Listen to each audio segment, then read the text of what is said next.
Welcome to Founders Future, a podcast powered by Closers.io, where we dive into the journeys of innovative entrepreneurs and explore the road ahead for them and their companies. I'm your host, Jay Encarnacion, and in each episode, we uncover the stories behind impactful ventures, the challenges faced along the way, and the strategies driving their future growth. Today, we are thrilled to have Craig Hewitt, the founder and CEO of Castos. Craig brings a unique blend of bootstrapped entrepreneurship, expertise in podcasting and SaaS, and a passion for helping creators grow audiences and monetize content. Based in Barrington, Rhode Island, Castos, founded in 2017, is revolutionizing podcast hosting and analytics with features like unlimited storage, dynamic ads, and WordPress integration via the Seriously Simple podcasting plugin. We'll be exploring his founding story, how his business empowers podcasters and brands, and his vision for scaling this creator-focused venture. So with that being said, let's dive right into it. Craig, welcome to Founders Future.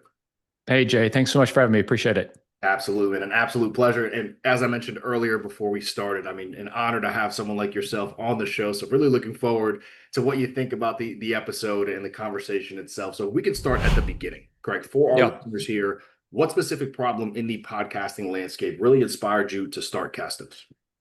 Yeah, so when we started Castos, the podcasting landscape was quite a bit different. We're actually chatting with our team yesterday or Monday about this exactly, which is like when we got started, podcasting was really hard, right? It was like Skype and call recorder and figuring out how to like edit and what the heck an MP3 file is and all this kind of stuff. And now it's so easy. You can use Zoom, you can use Riverside. You literally push a button to publish it to Castos from Riverside. And then in Castos, like you literally push a button there and it distributes it everywhere and sets you up on Apple and Spotify and all these places automatically. None of that existed when we got started. And so it was a couple of really crappy solutions, some of which are still in the market today, amazingly. And we were like, hey, we can build a better product. It's kind of like how we got started. And that thesis has largely proved true, which is like, hey, a better product, it wins in some ways. I love it. I love that. So, talk about a bit about, obviously you said it's been so different from 2017 to now, right? 2025. Talk a bit about how Castos and its offer has evolved since you first started in 2017 to now, from what you're providing to who you're serving. How has that evolved to today?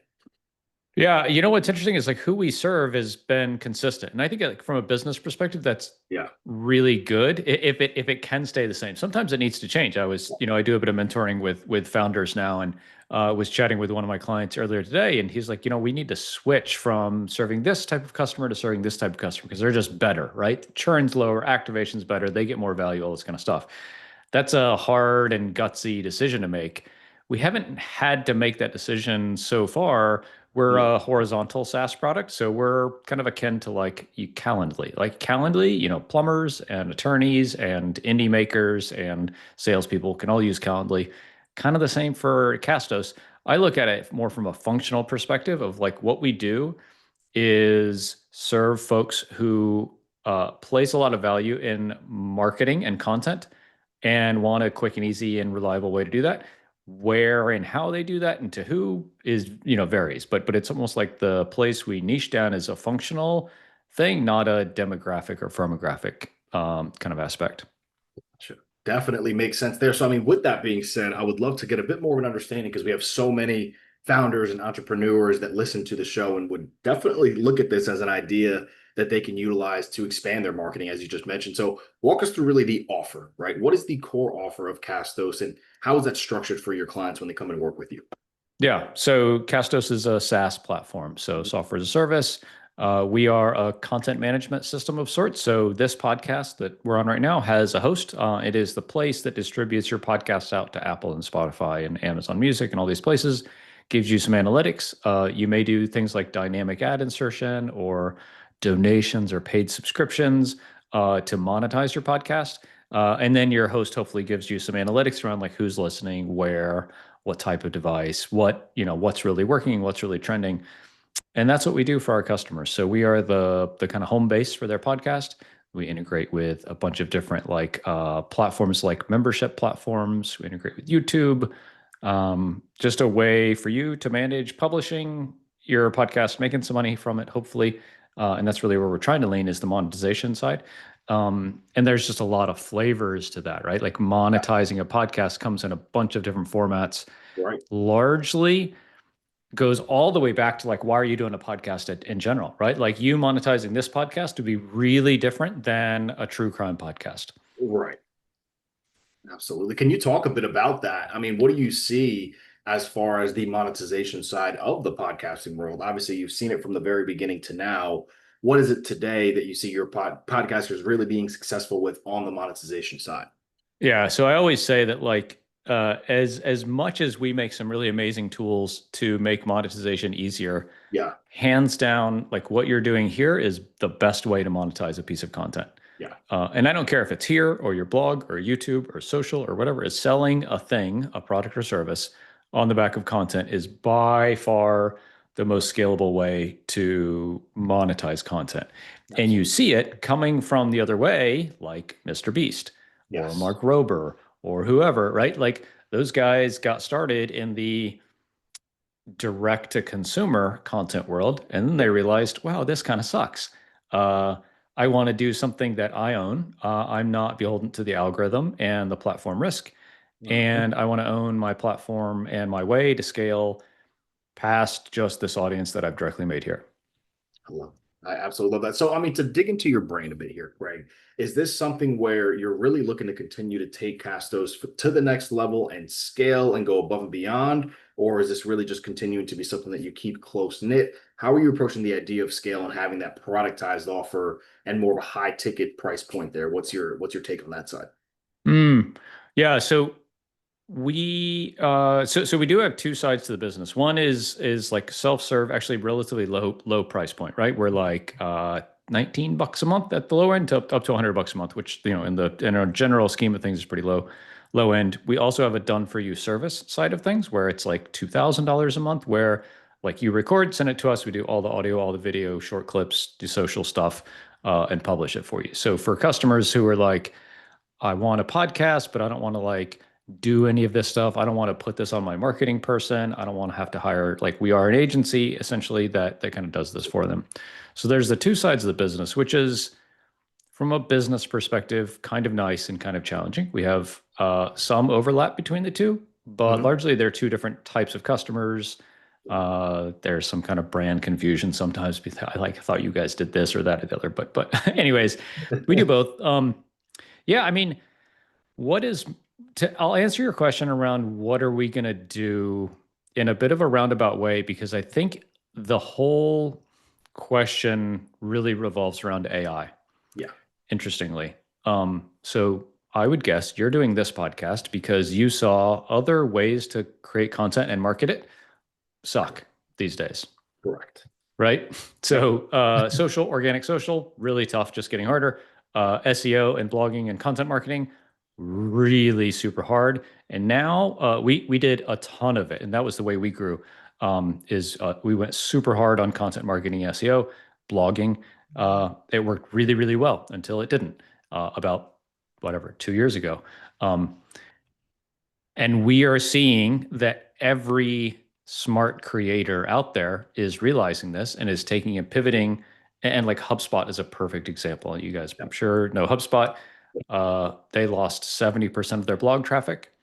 And they came out and said in their own podcast, which like just is like so meta because like they own the way to control the narrative to their audience. Yes. They came out and said, we saw this coming 2 years ago. It's why we bought The Hustle. It's why we built the HubSpot podcast network. It's why they're investing so much in things like marketing against the grain. Because in a world where 15-year-old in whatever country with a ChatGPT account can create content just as good as I can with 10 years of experience in the industry, right, the value of that content is marginal, let's say zero. Exactly. But this really, really, really interesting, really high value. Add on top of that like a platform like YouTube, and things start to get really interesting. So like where we see the company going is actually a relatively uh, we have benefited, interestingly, from AI Hmm, love it. from a like a medium perspective. Right. Absolutely. So, I mean, on that same front, then, I mean, talking a bit more about where you're taking the company, right? What's working best for you guys today as far as the acquisition side goes, and bringing clients in and staying consistent with that? What channels are you seeing that have been most effective for you? And also, if you could talk a bit more about the challenges that you're having on that predictability, bringing clients in for this. Yeah, so interestingly, it's the same channel. So I think like if you look at come from a business mechanics perspective, when and just talking about like the SaaS side of things. So like Yes. our ARPU, average revenue per user on the SaaS side is $28. Okay. Pretty tough, right? It's tough Yeah. to run paid, tough to run outbound, can't take sales calls, just can't afford to do that with Right. that kind of low price point. So we rely on largely organic media to do that. That was kind of SEO. That is not working very well these days, right? Our traffic is down 60%. A lot of smart SEO folks I talk to say, wow, you're pretty lucky that you're only down 60%. Yes. Um, at the same time, that is content, I think, is the biggest opportunity in digital media and marketing these days is I don't know what we're calling it yet, but AI SEO, right? Getting Castos recommended by ChatGPT, Claude, Gemini, Perplexity as the answer to people's questions, because that's just what they're doing, right? It's not, even if you go to Google, right? My wife showed me, they're just like, holy shit, come take a look at this. I wanted to look for this thing and it wanted to turn on AI mode Mm. in like the browser. And yeah, sure enough, like I heard on the Marketing Against the Grain podcast, like used to be every piece of content that you wrote, you would get 2 website visitors. Yes. Now every piece of content you write, um, you get 1/4000th of a visitor. Oh my gosh. Oh my gosh. So like, what are we doing? Right. Um, but like, so I think in a way it's liberating because you're like, okay, I'm not a slave to Google anymore. Right. Well, maybe I'm a slave to someone else, right? Which is like the LLMs. Um, and it's just a slightly different way we approach content with the goal of being in front of our potential customers when they're searching for a solution. So it's bottom of funnel content. It's really opinionated and specific. It needs to live multiple places, which is like maybe the biggest shift in digital marketing, which is like used to be your website is the most important place and nothing else really matters. Now, sure enough, places like LinkedIn, Reddit, Quora are Mhm. Huge. more important. I don't know, but so we're trying to, you sum it up. We're trying to crack this kind of AI SEO thing, and really, I mean, just like our secret, no one knows, right? Our secret is writing bottom of funnel content that is really specific and opinionated to not a search phrase, but a term that someone might use in an LLM, and posting it in 5 places: our website, our YouTube channel, Reddit, Quora, and LinkedIn articles. Interesting. Very, I mean, and that honestly right there, Craig, is some gold for our listeners because that is the thing. We don't really know how to crack that AEO side of things just yet. So, I mean, that trying that out and seeing how it's working. I mean, have you been doing that for a while? Have you seen an uptick of numbers? And if that's working well, what has that been so far success wise? Yes to both. Yeah, we've kind of doubled our number of new customers that are coming from AI.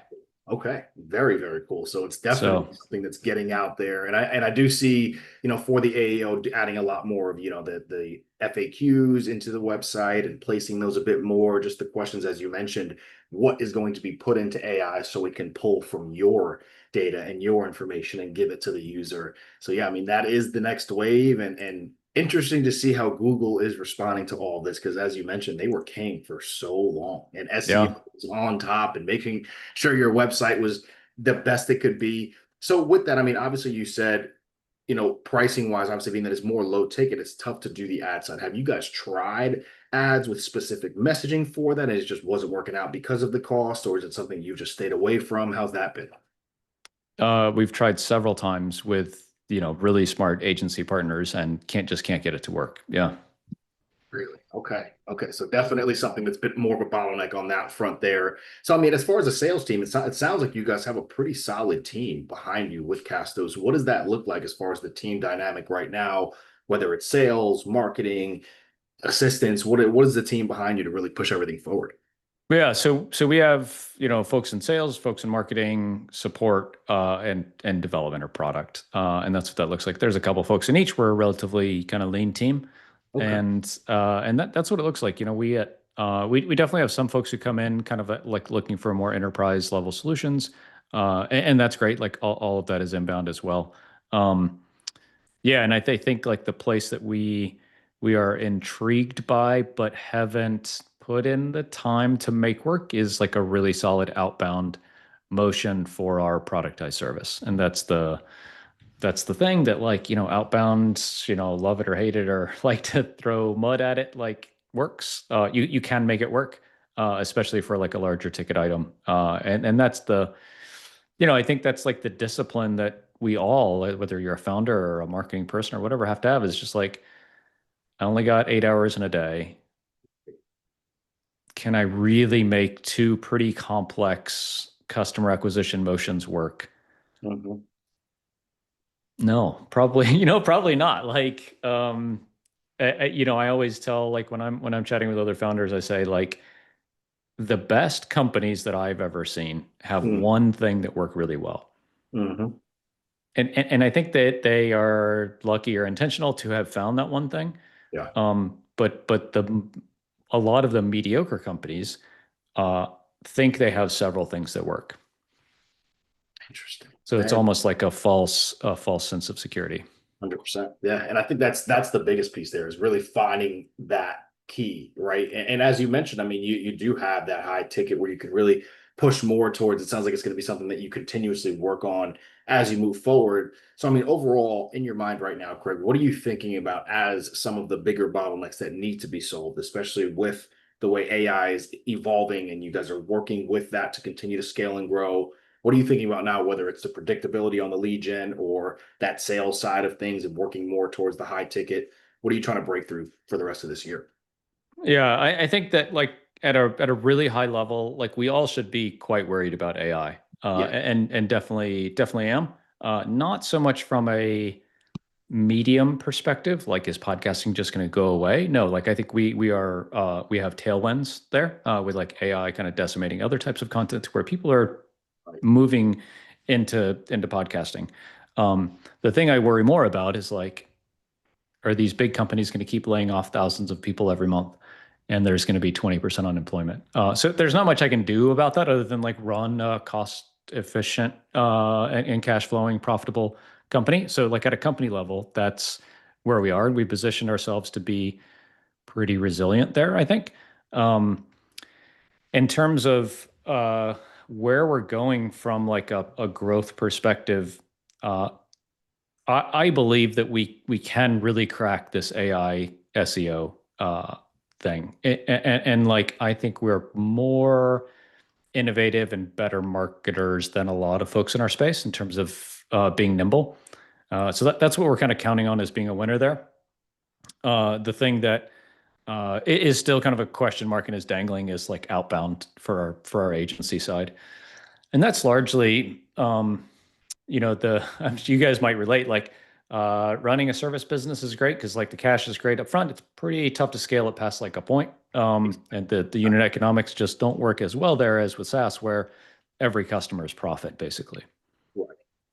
100%. So, I mean, Yeah. with that there, obviously you have so much on the hopper here. What is the true focus, right? What are you laser focused on to achieve some of these goals the rest of this year going into 2026 to really stay on top? Yeah, it's AI SEO, and that's getting our content on all these platforms in a way that ChatGPT and Claude and Gemini are recommending us more and more. I think it's the big growth opportunity. Yeah. And really makes sense for everyone. So, I mean, that's again for our listeners a huge tidbit for you guys because, as Craig is saying, it is just going to continue to develop, continue to evolve. I don't know if you saw this, Craig, but OpenAI is announcing, I think now, a new iteration on their agent. model. So they're combining deep research and their agent together. So, I mean, who knows what the capability that's going to be? And it's just every couple months, it just gets smarter and smarter. I know Perplexity just put out labs that's doing some incredible things, and Grok put out 4. So, I mean, these models are just getting better as the days keep going on. So this is key for all of our businesses to make sure we stay relevant, stay on top, and continue to be successful. So with that, I mean, I think I have a good inclination of what you're going to answer here, but what do you see the podcasting industry as a whole and its evolution in the coming? I mean, you saw it from 2017 to now, Craig. So where do you see it going, especially with your focus on hybrid models and AI integration and video? What are you doing to stay on top of that evolution? Oof.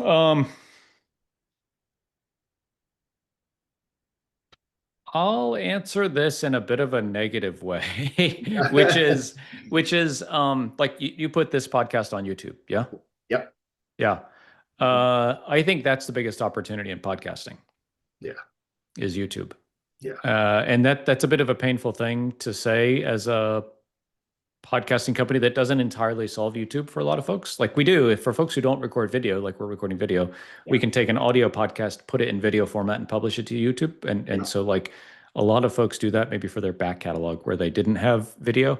But for marketing and organic content marketing in general, where you're going to hedge against AI with people and faces and voices, video is just the best.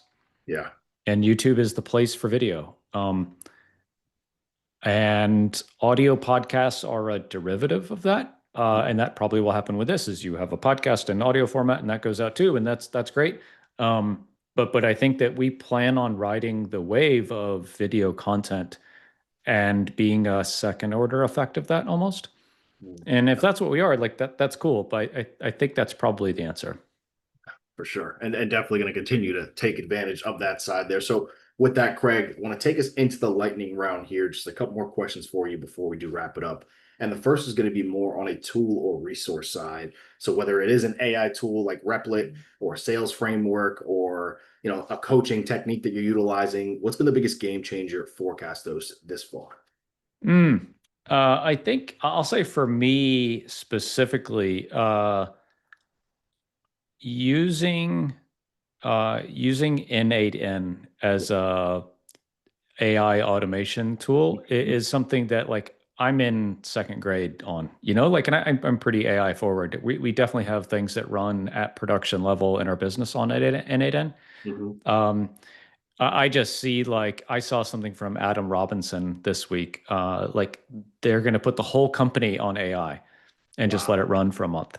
And it's a $5 million SaaS business. Anyways, that's not a lightning round answer, but like AI automation in general and agents is the thing that is most exciting and we're starting to take advantage of. 100%. 100%. And last but not least here, Craig, what is the best piece of advice that you can offer to our listeners? I mean, you've given out some serious gold in this entire podcast, so truly grateful for it and looking forward to hearing this last piece of advice before we wrap it up.